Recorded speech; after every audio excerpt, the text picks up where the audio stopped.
पहले बताया कि हेमोपैथ का गोली, हेमोपैथ का गोली मीठा लगता है, उसमें 4 बोतल खाते जाओ, थोड़ा इलाज लंबा होता है, लेकिन वो जड़ से समाप्त करता है। आप तो अभी राम राम कह लीजिएगा, राधे श्याम कह लीजिएगा, तो बेनिफिट उसका नहीं मिलेगा। लेकिन कोई कहता है इसको करने से क्या होता है, तो पहले करके देखो क्या होता है। पहले करोगे तब न पता चलेगा जपने से क्या होता है। अब हम कैसे बता, अब हवा को कोई कह दे कि हवा को मारे भी दिखा दीजिए, तो अनुभव करने वाला चीज है, वो हवा पकड़ के कहां से जाके दिखा दे। परमात्मा जो है अनुभव की चीज है। आपको करना क्या होगा, जब प्रभु के नाम का, प्रभु का भजन का, प्रभु के चरणों में अपने मन को लगा करके कम से कम 24 घंटा हम लोग अपने कार्य में रहते हैं।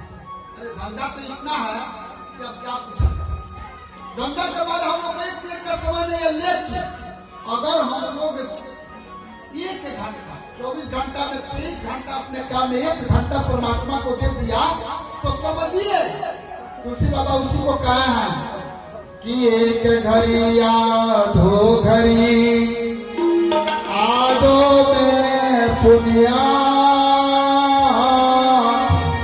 तुलसी संगत साध के हरहूं को बरा।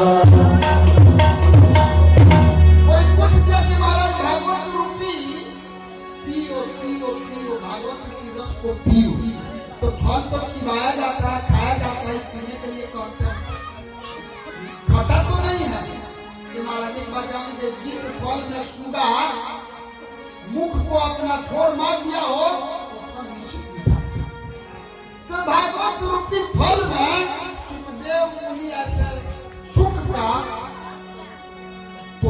ठोर लगा हुआ और निश्चित मीठा है।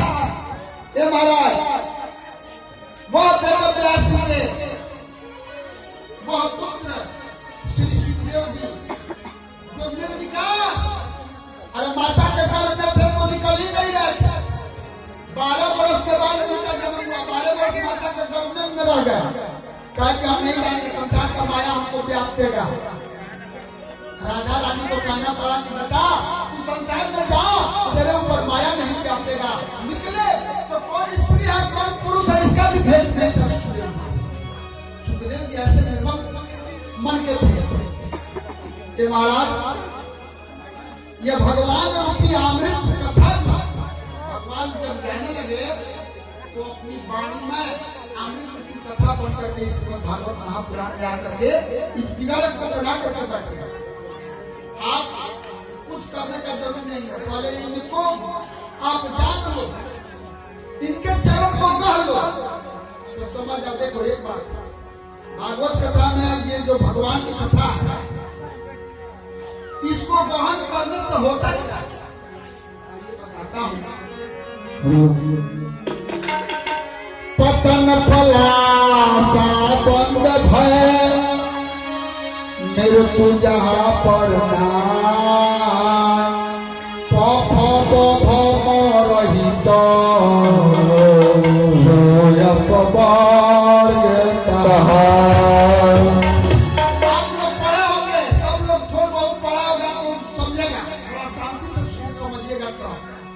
हम लोग सबसे पहले जब बच्चों को पढ़ाने जाते हैं तो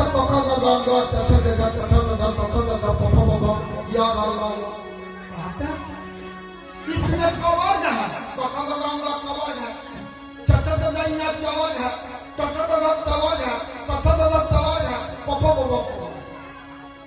तो रामचरितमानस में तुलसी बाबा लिखे कि स्वर्ग अपवर्ग सुख धरिए तुलाई के अंग तुला न ताही सकल मिलाए लौ सुख लौ सत्तन। लोग आप करते हैं तो कहते हैं कि सात स्वर्ग का सुख एगो पर्दा पर तराजू का रख दो, जितना सत्संग का सुख है एगो पर्दा पर रख दो तो सत्संग भारी हो जाएगा। लेकिन इसमें का असली जो शब्द है किसी को न बुझाता है और न कोई बताता है।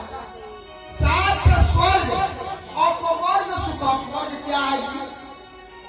उसमें अपवर्ग मिल गया, अपवर्ग का कोई चर्चा नहीं करता। अपवर्ग मतलब अब कहता है बोलो हम वर्ग जिसमें पवर्ग नहीं हो, उसका नाम है अपवर्ग। जिसमें पवर्ग नहीं हो, पवर्ग का मतलब क्या? तो जब आप भगवान के चरण में लग जाइएगा, जब आपकी कल्याण हो जाएगी, तो जानते हैं क्या होगा? वो मन होता है पतन, जो भगवान का हो जाता है उसका पतन। बोले वृंदावन बिहारी लाल की जय। वो उसका पतन नहीं होता, हाँ उसका कोई फल का इच्छा नहीं होता। जब परमात्मा से साक्षात्कार हो जाता है तो कोई फल की इच्छा नहीं रह जाती।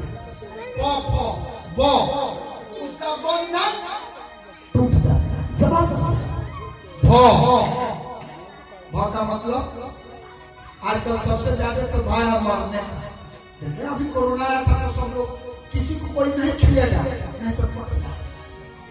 हाथ मिलाना लोग छोड़ दिए थे, मुंह पर सब लोग ढकना लगाना शुरू कर दिए। क्यों? फैल जाएगा ये मारा।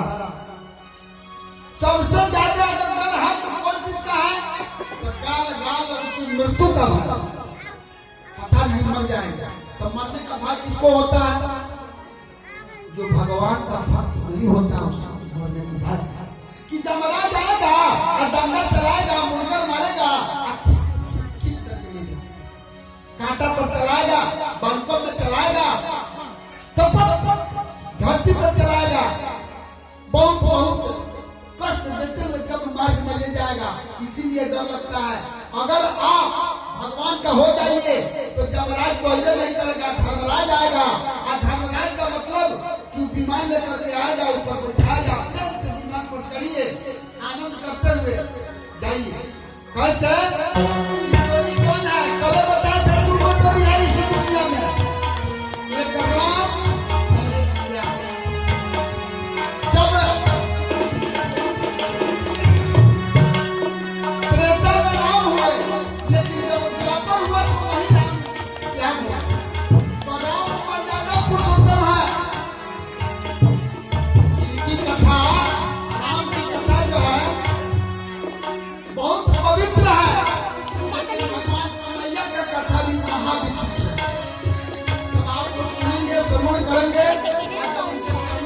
फूटेंगे तब पता चलेगा।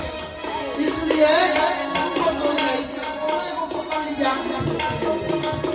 ट्रेन नहीं मिलेगा कि आपका उदाहरण पकड़ा जाता, आपका उदाहरण नहीं मिलेगा पकड़ने के लिए तो पकड़ा जाएगा। इसलिए आज भगवान कन्हैया विदुर के घर में आते हैं और इनको संतुष्ट करके खिला पिला करके 7-8 बज रहा तब तक दुर्योधन का दूध लगा घूमने। अभी तक भगवान कन्हैया ने याद नहीं रहता, भूल जाते हैं। जाओ देखो कहीं होंगे, कहाँ आप होंगे?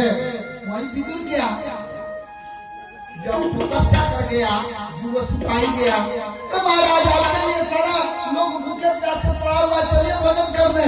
कहे कि मैं तो भूल के आ गया हूँ, मुझे कोई पूछा ही नहीं। अरे महाराज ऐसा क्या बात करते, आपके लिए सारा कुछ बना हुआ है, अरे आपको बिना खिलाए कैसे कोई खाएगा? आप कैसे चले आते? आपको कहे कि सुनो, हम बहुत विनय किया हूँ, स्तुति किया हूँ, और तुम लोग देखना चाहते हो कि हम गए थे कि नहीं? तो जब झाड़ू से पीटा था वो भी था, बुलाने के लिए भगवान उस रूप को दिखाए। जब दिखाए गजब हो गया, दौड़ के महाराज। अरे प्रभु को हम लोगों ने वो जो रात में आए थे कुछ मांगा नहीं था, भगवान को नहीं था,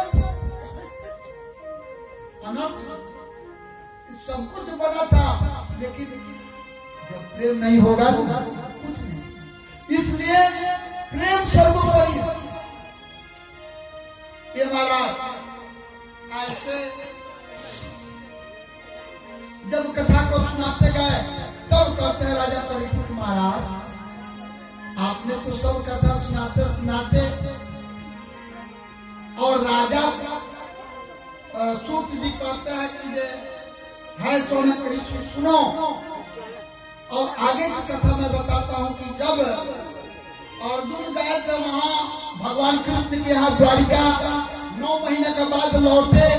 जब भगवान जी जब चले गए तो तेज जो उनका समाप्त आए, कुंती मैया सबके सामने कहा कि भगवान चले गए, अपने लोग कुंती वहीं सुन करके गिर गई और प्राणांत हो गया उसका। पांचों भाई पांडव जंगल जाकर के हिमालय में गल गए। और उसके बाद में राजा परीक्षित को राज हुआ। बोले वृंदावन बिहारी लाल की जय। राजा परीक्षित को राज हुआ तो राजा परीक्षित पता हो जाता है तो जाता है घूमने के लिए कि हमारे राज में लोग कैसा सुखी है दुखी है। राजा परीक्षित का भ्रमण करने तो लोग कहता है कौन नहीं जानता है अभिमन्यु को, कौन नहीं जानता उनके दादाजी कौन थे, अर्जुन, गांडीवधारी अर्जुन। ये महाराज इस सारे लोगों को चर्चा परिचर्चा इनके सुन करके राजा परीक्षित को हो रहा हमारे पूर्वजों को कितनी बड़ाई कितनी प्रशंसा है और मेरे से कोई गलती न हो जाए। और धर्म क्या है, भगवान जिनको अपने आशीर्वचन से बाहर लेके आया है। ये महाराज एक ब्रह्मवक्ता यानी जो सुखदेव जी है राधा रानी के कृपा से बाहर आए, उधर भगवान कन्हैया के कृपा से बाहर आए राजा परीक्षित। ये दोनों श्रोता वक्ता, ब्रह्मराज वक्ता और विष्णु राम श्रोता। तो श्रोता और वक्ता दोनों एक ही कैटेगरी में है। महाराज कहीं कमी हो नहीं सकती। अंत में राजा परीक्षित ने सुना, तब तक देखा कीजिए एक बैल और एक गाय, बछड़ी और एक बछड़ा भाग रहा है और एक डंडा लेकर के खड़े हैं। देखा नजर पड़ा राजा पर, कौन है? जाकर के रुका, जाकर के देखे, भाई तुम गौ माता रो रही हो? क्या करूं महाराज, हमारे प्रभु जब से गए तब से मैं बिल्कुल उदास निराश हूं। प्रभु जी का पावन ये जो परा जो पैर था मेरे ऊपर, जब मेरे ऊपर कही तो समझ गए कि तुम पृथ्वी माता हो। और ही कौन है बछड़ा, 4 पैर नहीं एक ही पैर में थरथरा रहा है, पैर कौन है? तो महाराज मैं किसको दोष दूं? संसार में ब्राह्मणों के पास जाइए तो कहेगा मेरा, डॉक्टर के पास जाइए तो कहेगा कि रोग है, ओझा के पास जाइएगा तो कहेगा कि कारण है। अपने अपने ढंग से लोग विवेक से देखा करते हैं। मैं किसको दूं? अपना दोष किसको दूं? अरे महाराज समझ क्या सच्चा धर्म हो और गैया जो है पति माता है, आप धर्म हो, लेकिन ये तो कौन है तुम लोगों को खदेड़ रहा है? कौन? शरणम प्रपद्ये, जाकर के चरणों में गिर गया। महाराज मैं कलयुग, अरे बिना पासपोर्ट का कैसे चलाया मेरे राज में तू? महाराज धरती से लेकर आकाश चारों ओर आप ही का राज साम्राज्य में कहा आया शरण में आया प्रभु त्राई नाम शरणागतम ठकुओं का काम है शरण में जो चल जाए तो गए शरण प्रभु राखियों सब अपराध विचार को रखना होगा। क्या बताओ तुम्हारे अंदर गुण कौन सा है और गुण कितना है? तुम्हारा मैं कलयुग दो गो गुण है, बाकी सब पूरा कौन कौन सा? अतः तो गुण है कि मेरे युग में तप जप योग दान प्रदान नहीं करना पड़ता है। परमात्मा का नाम सही आत्मा से जप लो तुम्हारा उद्धार। दूसरा कलयुग हो ही ना, हमारे युग में मन में पुण्य सोचोगे तो हो जाएगा, लेकिन मन में पाप सोचोगे तो मनसा पाप नहीं। जब तक पाप किया बहुत अच्छा लगा, इसलिए राजा परीक्षित ने कलयुग को जगह दिया। कलयुग कहा कि महाराज हमको रहने का स्थान तो जहाँ जुआ हो, जहाँ मदिरापान हो, जहाँ विद्यालय हो, जहाँ हत्या इत्यादि होता हो, वध होता हो, उस जगह 4 जगह बताए। महाराज हमने जब 2 गुण है तो एक को निमन जगह दीजिए, क्या चाहते हो? तो महाराज सब खराब के जगह पर हमको रख दिया। जितना खराब है उसी जगह पर हमको रख दिया, हमको सोना में दे देते, कह जाओ सोना में स्थान दिया। जिस दिन से सोना में कहे तुरंत दया करके उनको सोना था, उसी में कलयुग बात किया। बोलिए कलयुग भगवान की जय। एक बात और ध्यान दीजिएगा, कलयुग का जो जयकार नहीं बोलेगा तो उसके घर पे कलयुग जाके बोल जाएगा। कहा तो कलयुग बहुत खतरनाक है, उन्हीं का युग मामा।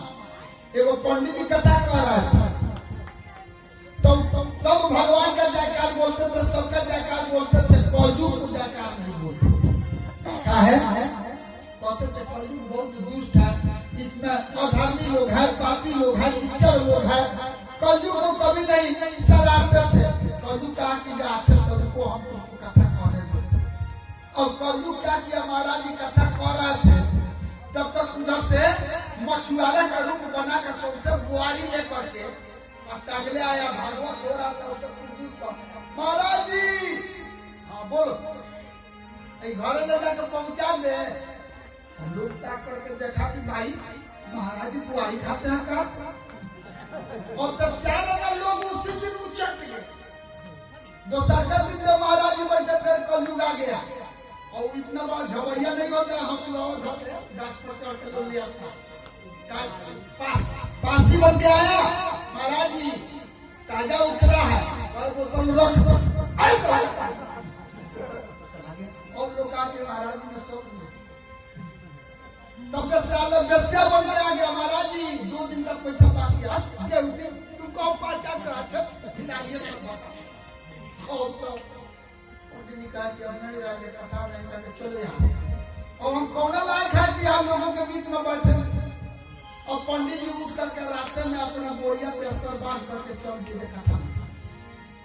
आगे रास्ते में गांव से बाहर गए तो पंडित मिला, महाराज जी ये रात में कहा, पंडित जी को आंख बंद करा दिया, अब बन गया। अरे मोदी तुम्हें तो थी, घबराइए मत, बन गया मथुरा। फिर बढ़ गया पास, तुरंत रूप बदल के दिखाया, भाई तुम कौन हो? भाई एक गली में रहेंगे, सब लोग पूजा करेंगे, लेकिन कौन? अब हमारे राज्य में बैठ नियम का पालन करना पड़ेगा, क्या करना पड़ेगा। आप तो जाते जाते में एक बार मेरा जयकार बोलवा, एक बार कथा के बीच और एक बार कथा का अंत में, और जो नहीं बोलेगा उसी के आप पीठ पर बैठ कर चल जाएंगे। बोलिए कलयुग भगवान की। ये महाराज बोल होकर के पंडित जी कहा कि जब तक कहा है कि सब कुछ हो जाएगा, जब कहीं आकर के कथा कर रहे हैं, तब तक वो आया, उधर से वो गाड़ी पर चढ़ करके कार पर 4 चक्का पे चढ़ा और 10,000 रुपए भगत को चार करके दिया। तो यहाँ नहीं सकता भगवान के पास, ये भागवत कलयुग नहीं आ सकता। तो उधर से काट दिया, किसी को गाड़ी पकड़ा के ले जाकर महाराज को दे दे, उन्हें कह दिया महाराज जी गाड़ी वाला दिया है। अरे महाराज हमारे नगर के लोग तरस रहा है, एक बार चलते मेरे यहाँ, अब कहाँ आएंगे बच्चा, अभी हम कथा में यहाँ पे छूटेंगे तो आएंगे। लोग कहे लबड़ा फटा करके महाराज जी को इच्छा दिया था, बताओ कैसे क्या सेठ लोग महाराज जी को पहचान रहा। तो जाकर के पंडित जी उसके बाद मन में याद कर लिए, बोलिए कलयुग भगवान की जय। ऐसे जब धर्म और गौ के बाद में कलयुग का बात हुआ तो एक दिन मुकुट चढ़ा करके आज जंगल में गए राजा परीक्षित। तो जाते जाते प्यास लगी तो आए कभी मुनि के आश्रम पे।